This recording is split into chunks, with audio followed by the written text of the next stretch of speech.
Ku Klux Klan is the oldest terrorist group in the United States. For 5,000 years, the white man has been the supreme race. We, the Knights of the Tik Tok Klan, intend to keep it. It's a secret society of white supremacists that preaches hatred of black people and which has lasted for decades, always managing to reinvent itself.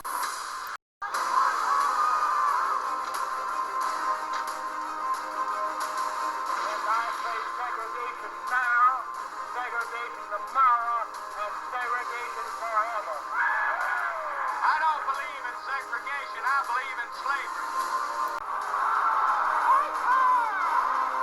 A tale of cruelty whose ghosts still haunt the United States. Their identity, because our identity was very much tied up in being masters to being a class of people who were masters to slaves, even if they had not themselves been slave owners. Slave owners were, of course, terrified by the end of slavery. They were terrified economically that they would lose their very cheap labor force, but they were also terrified that African American people would start to demand the rights of citizenship. Designed to be a fraternal order. It was designed as a joke. It was literally designed for a bunch of guys to have a reason to hang out and drink beer and just like take care of each other. If we were to ask why they created the Klan, they claimed always that it started as a fraternal drinking society. They were young men, they were bored, they lived in a small town called Pulaski, Tennessee, and they decided to form a little secret society. It's because that's the sound a shotgun would make when it was cocked, Ku Klux, like that. The one that is most broadly accepted is meant to be named after the Greek word for circle, kuklos, and that makes a certain amount of sense when you realize that the people who founded the Klan were educated in Latin and Greek and did use Latin phrases in particular in some of their other writings. They were very invested in the fact that they were well educated. They harked back to Greek mythology, Greek names. It was really, in many ways, like a very adolescent fantasy of a kind of medieval bunch of warriors. The attitude was born. Their first appearances in public in Pulaski were peaceful, but soon harassment and intimidation of former slaves became daily rituals. The very first Klan group in Pulaski was essentially a group that kind of played pranks. They would dress up in very elaborate costumes, not the white sheets that we see today, and they would go around and try and scare people or play pranks. They often would try and frighten freed slaves who they thought were so superstitious that they would believe they were ghosts and so on. Sometimes they change their voices during the attacks, so they'll make animal noises and hoots and things like that, but they'll also speak really high or really low, or one guy will speak high and the other guy will speak low, or they'll take on a fake German accent. They're somehow being playful with their violence. They're performing. Klansmen would stake out territory in front of voting booths to keep black men from participating in elections. The South had to stay in white hands. Paramilitary organization, or more properly said, a bunch of little paramilitary organizations, which very quickly, in the course of a year or so, became the violent enforcers of what black people could do and could not do. African Americans resisted, sometimes armed, but the murders and lynchings continued.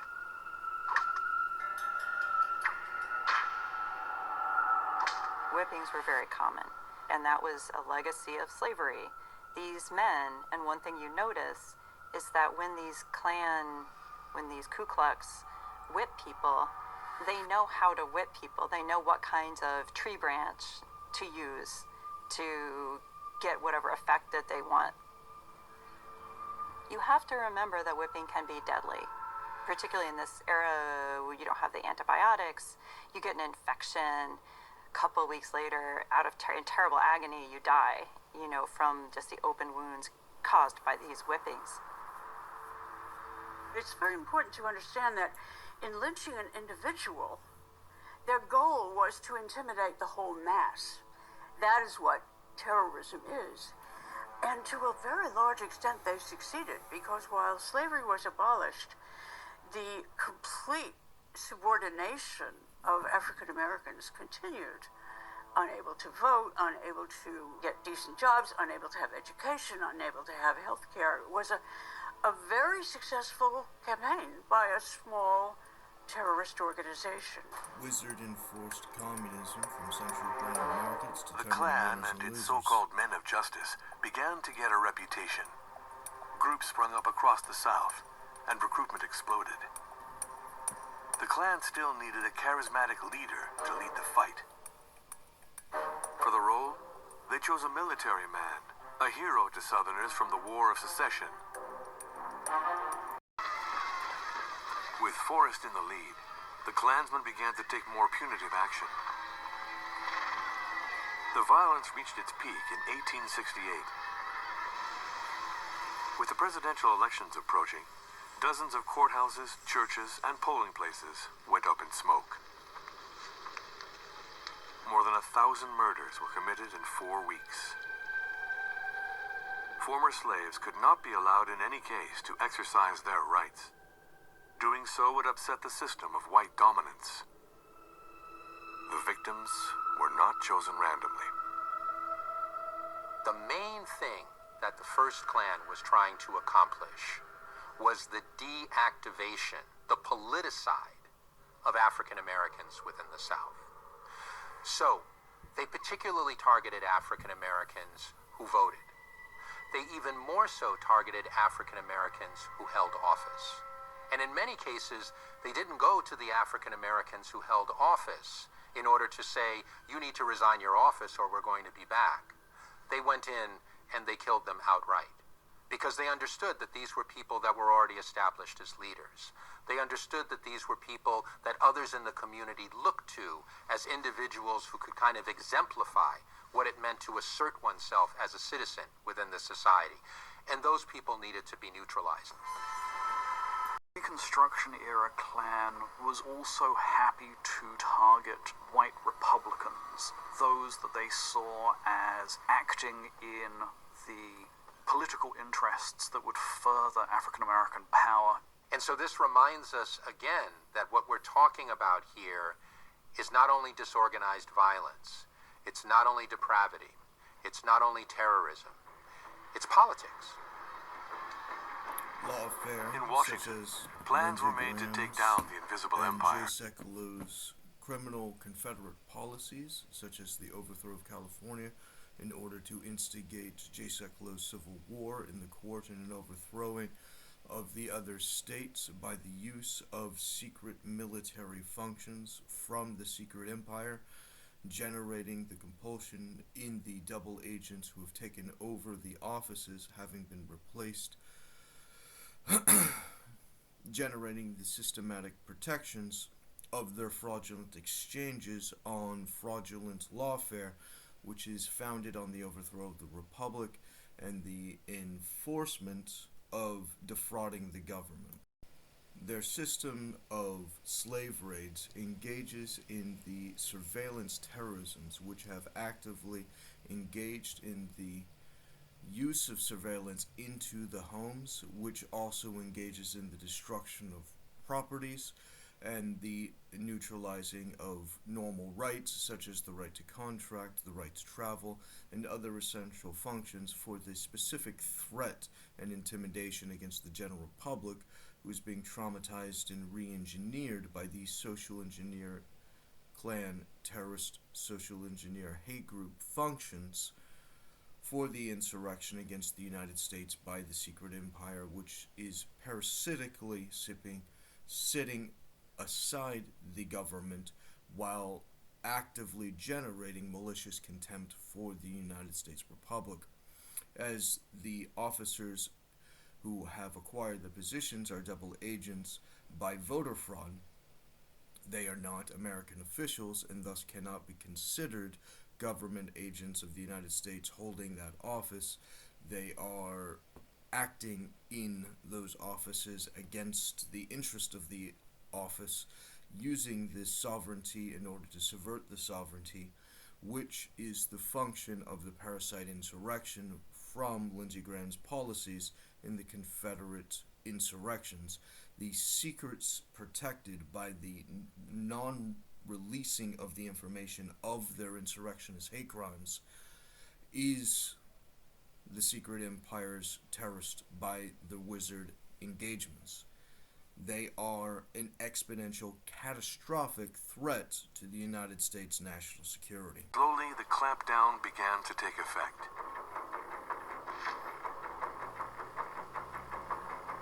In 1872, the Klan was officially declared destroyed. But it was too late. White supremacists didn't need them anymore.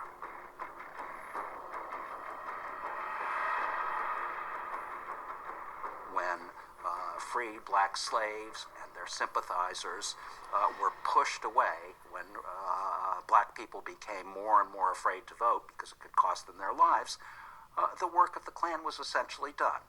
White Southerners are managing to get back legitimate power.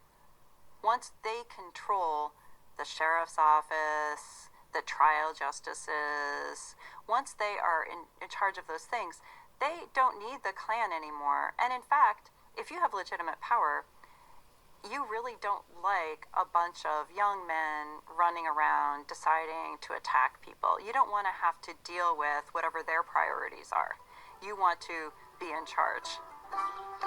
The Birth of a Nation was a major cinematic show that broke with the silly homemade skits that were typical of early cinematography.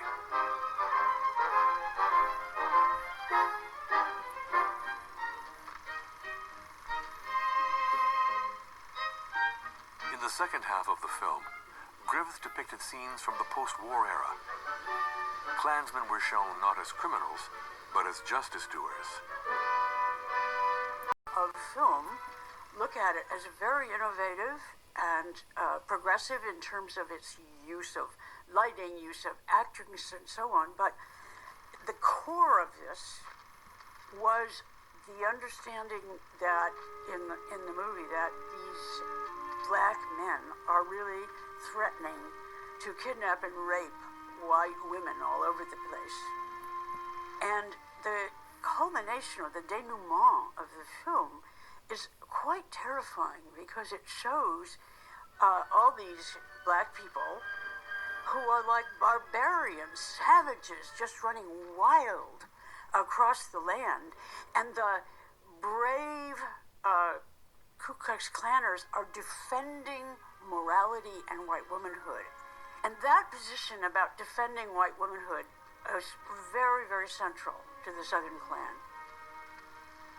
Important in terms of why people were attracted, because for a certain kind of men it made you feel good. You were kind of heroic and a super patriot doing something to protect your society and country. In November 1915, he organized a climb of Stone Mountain near Atlanta. Simmons dreamed of reestablishing the Ku Klux Klan to capitalize on Confederate heritage and make some money along the way. Hiding his face in a skull mask, Simmons created a ritual, secret ceremonies, and coded words. Charity begins at home. He proclaimed himself the Grand Imperial Wizard and Emperor of what he called the Invisible Empire. He wrote the Kloran, the Klansman's Code of Honor. A new KKK was born with a leader and laws. While the Birth of a Nation was spreading its venom, Simmons made announcements in the press announcing the rebirth of the Klan.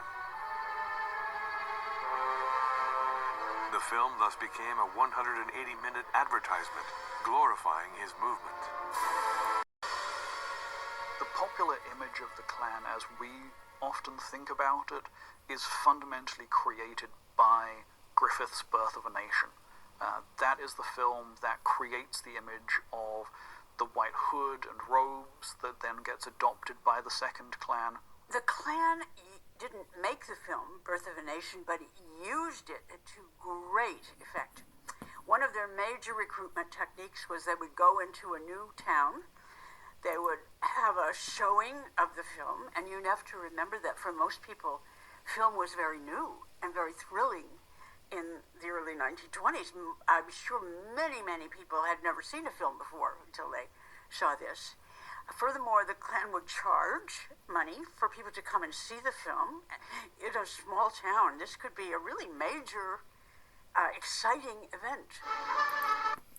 The engagement of terrorism by the surveillance insurrectionists has added the front of the propaganda spear, those who have systematically been arranged to promote the artificial intelligence, the computer-generated terrorist policies in California, and those who are promoting them, being considered the second Griffith in the Berserker series version, has added the collection of the major forces in the United States, at which point the allegory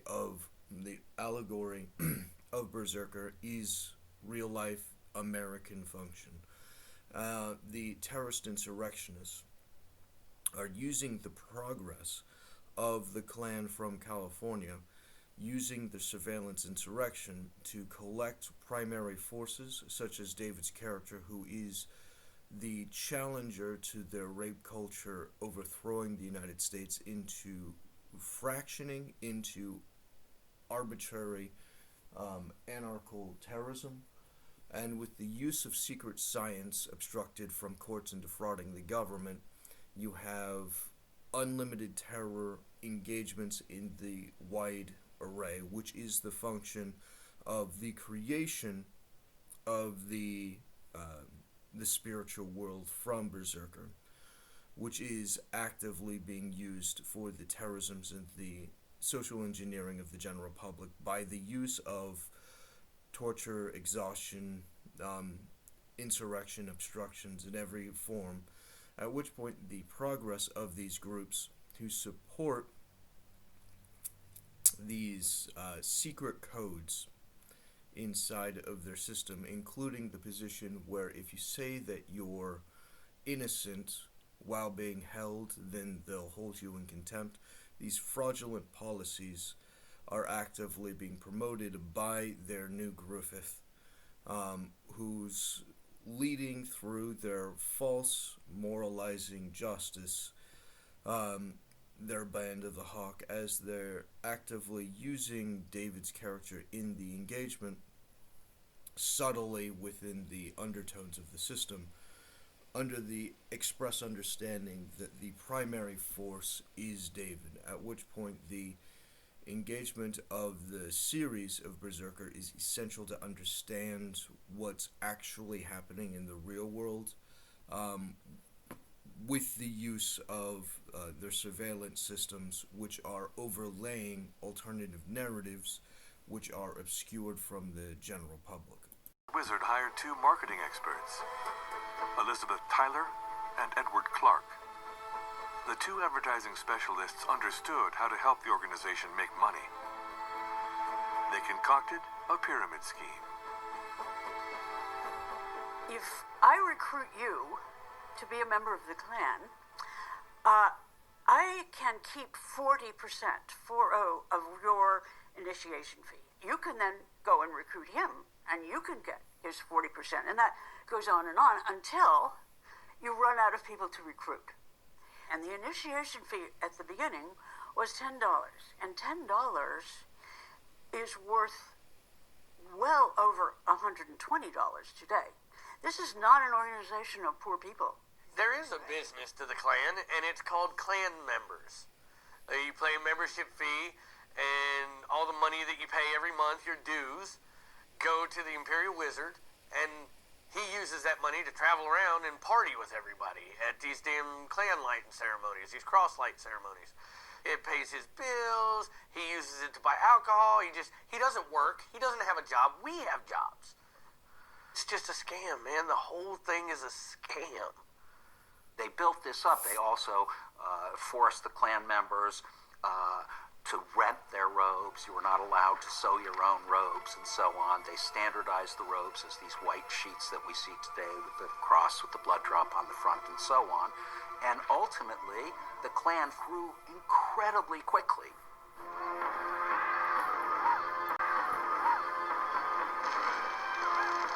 The sermons, meetings, and nighttime ceremonies drew in more and more people. In just a few months, the group went from 2,000 to 300,000 members.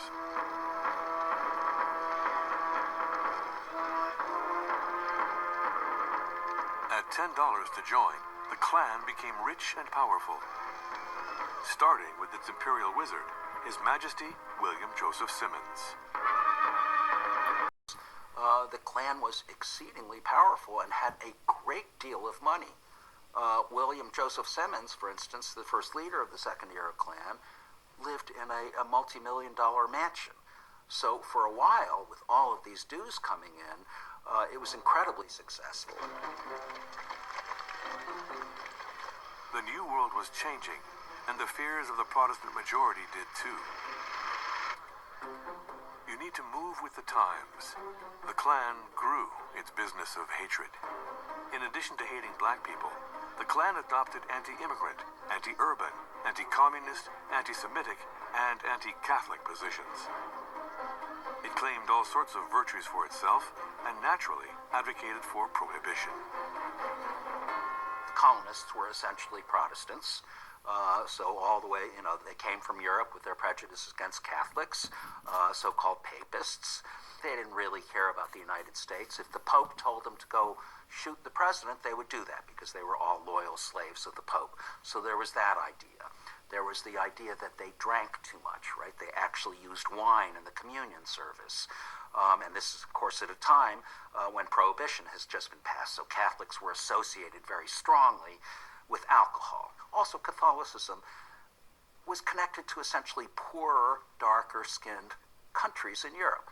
So, what they thought of was they thought of the Greeks and the Portuguese and the Spaniards and the Southern Italians. And at that time, those people were not really viewed as white. They're not really white. They're just kind of white. As the cameras focused on the march, another scene was taking place off-screen. Lobbyists for the Klan were working overtime in the background. Their influence on American political life was considerable. In the 1920s, the Invisible Empire got 11 governors, 75 representatives, and 16 senators elected. Harry Truman, the future American president, admitted in his memoirs that he had briefly belonged to the Klan in his youth for electoral reasons. The Klan was powerful enough to make or break a career. At the Democratic National Convention of 1924, it blocked the nomination of candidate Al Smith. For two good reasons. Smith was a Catholic and an opponent of prohibition. But the Klan's greatest victory was getting a draconian immigration law passed. The Klan helped to pass the Immigration Act of 1924, which for the first time created an immigration quota system in the United States that extremely much favored Northern European whites. In other words, people from Germanic countries and the United Kingdom. So from 1924 until 1965, when the immigration system was reformed, the United States essentially had a Klan-devised immigration system which limited, more or less, immigration to the United States to so-called Aryans.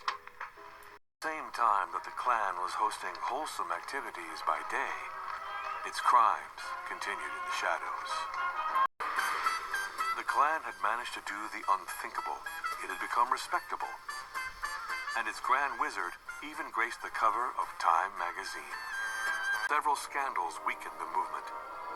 David Stevenson, the KKK's new strongman, the Grand Dragon of Indiana, who oversaw over 100,000 Klansmen, was convicted of raping and murdering his secretary. He kidnapped, he tortured by biting, and he raped and killed his female assistant. And it was so shocking. This was covered in the New York Times, in the West Coast. And I think for some people, well, this is going too far. We need to move away from this. One of the great aims of the Klan of the 1920s was protecting the chastity of white women. So they were all about 100% Americanism, as they called it, standing up for white women and their honor and so on, their virtue. Well, you know, when you had arguably the most famous Klansman in America convicted of this incredible rape and ultimately murder of Madge Oberholzer, it completely destroyed first the Indiana Klan and then in Wade. The nature of a two-tiered justice system is always going to inevitably generate these types of side effects, at which point your Grand Dragon, your king of the ghost people, generates the natural reproduction, such as the use of the exceptions to all laws, policies from these types of organizations. Senators being able to rape people, intelligence officers being able to do any kind of crime. These things are actively reproduced. The assumption of morality is, by definition, a bold-faced lie by unredeemable psychopaths. Life in prison, Stevenson had nothing to lose and began to share secrets. In July 1927, he sent documents to the press incriminating Indiana state officials who had been corrupted by the Klan. The governor, Ed Jackson, and many others were implicated. A letter from John Duval, the mayor of Indianapolis, revealed the extent of the rot. In the event that I am elected mayor of Indianapolis, I promise not to appoint any person without they first have the endorsement of D.C. Stevenson. 39. The world went up in flames. True to its hateful message, the Klan temporarily allied itself with an American pro-Nazi party, the Bund.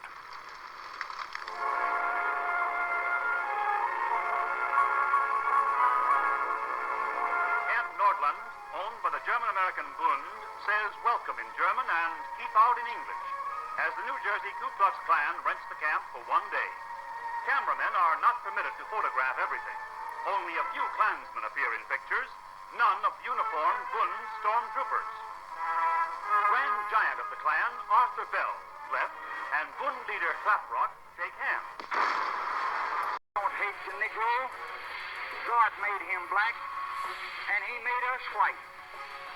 And you will find this laid out in the 11th chapter of Genesis, in which he segregated the races.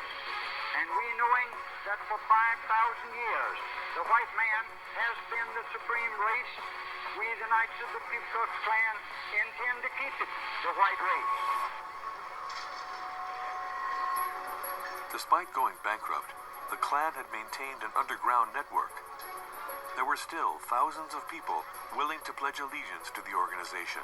One might say a black The market. ceremony that takes place, it's called the naturalization ceremony.